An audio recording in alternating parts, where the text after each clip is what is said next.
వాళ్ళందరినీ జాగ్రత్తగా మీరే చూసుకోండి. నేను చూసుకుంటానండి.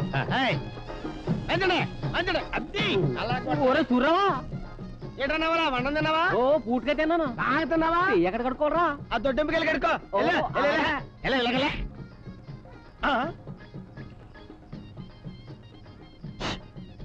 అయ్యి బాబాయ్, అమ్మగారు అదేంటండి అబ్బాయి గారు మామగారు బ్యాండ్ మేడం డ్రెస్ వేసుకున్నారు. పిచ్చి వెధవా, అది బ్యాండ్ మేడం వాళ్ళ డ్రెస్ కాదురా, రామరాజు గారిది రాజవంశం కదా, అందుకని వాళ్ళ సాంప్రదాయం ప్రకారం పెళ్లి చేస్తున్నారు. అలాగండి, సూపర్ గా ఉన్నారండి అబ్బాయి గారు. అబ్బాయి గారు ఈ డ్రెస్ లో బాగా ఉన్నారండి. అచ్చం ఇట్లా జరిగాడు సినిమాలో కాంతారావులా ఉన్నారండి. ఏమండి నాదో డౌట్, ఇప్పుడు అమ్మాయి గారు కూడా కిట్న కుమార్ లాగా రాజకుమార్ డ్రెస్ వేసుకుని వస్తారంటండి. నాకేం తెలుసు?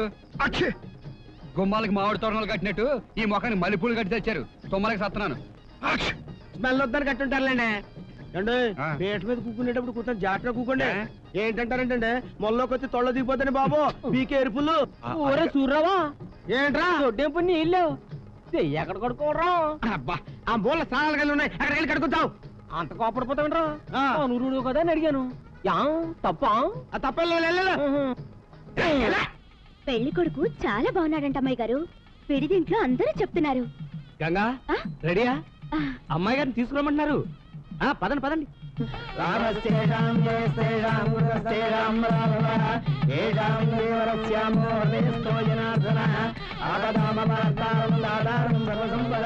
అరే సూర్యరావా, పెళ్లి కూతురికేంట్రా తాళ్ళలో పెట్టాల్సిన పూలు ముందెలాడ తీసి మొఖం కనపడకుండా చేశారేంట్రా? రాజులు కదరా గోసా, మన లేడీస్ లాగా ఎగ్జిబిషన్ ఎట్టరు.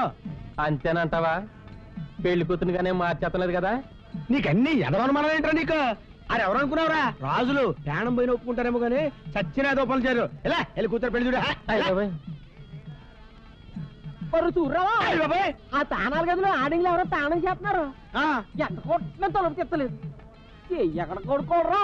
రే నీకు ఇక్కడ ఎక్కడ నీళ్లు దొరకవు గానీ ఆ ఇడిదింట్లో పానకం బిందులు ఉన్నాయి, అక్కడికి వెళ్ళి శుభ్రంగా కడుకో. ఎలా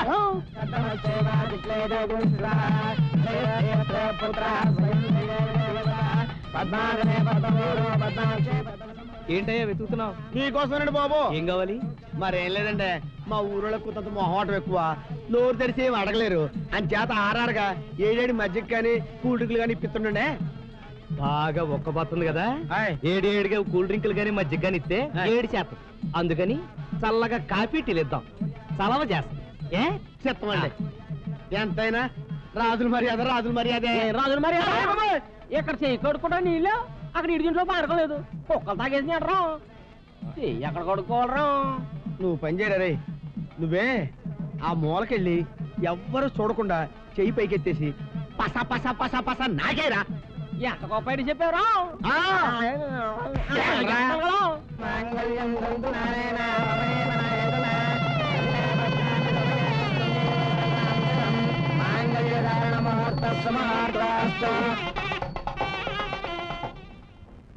తమిళనాడులో జయలలిత కొడుకు పెళ్లి చేసినంత గొప్పగా చేశాడు బాబు పెళ్లి. ఆ మాట గట్టిగా అనకయ్యా బాబు, సిబిఐ వాళ్ళు వింటే మా అయ్యగారి మీద ఎంక్వైరీకి వస్తారు. తెలియకేమన్నా లోపాలు జరుగుంటే మమ్మల్ని క్షమించండి అమ్మా. అదే మాట అన్నయ్య గారు, అన్ని చక్కగా చేశారు. ఏదో మాకు తోచింది చేసి పొద్దుపోయింది, ఇక మీరు విశ్రాంతి తీసుకోండి. రేపు మా ఇంటి దగ్గర సత్యనారాయణ వ్రతం చేసుకోవాలి, అంచేత ఉదయం 6 గంటలకు అమ్మాయిని తీసుకుని మా ఊరు వెళ్తాం. తప్పకుండా రాము, ఆ ఏర్పాట్లన్నీ జాగ్రత్తగా చూ. అన్ని పురమాయించేశాను. శోభనానికి ముహూర్తం పెట్టి కబురు చేస్తే అమ్మాయిని అబ్బాయిని తీసుకొస్తాం. అలాగేనమ్మా, రేపే పంతులు గారితో మాట్లాడి కబురు చేస్తాను. ఇక మీరు విశ్రాంతి తీసుకోండి. ఉంటాం బాబు, ఉదయం కలుస్తాం. అలాగే అవన్నీ సర్దు, నువ్వు పద. దుంపదగా చెయ్యి నాకోమని చెప్పి తెచ్చారు కదరా, మళ్ళీ ఇక్కడికి ఎందుకు వచ్చావు? రాజుల పెళ్లి కదా, మేడ పెరిగేశారు. ఎంతనా జిడ్డు వదులుతలేదు. ఎక్కడ కొడుకోరా? ఆ ఫ్యాన్ ఏంట్రా అలా జరుగుతుంది? ఎక్కడ అది ఏడీడు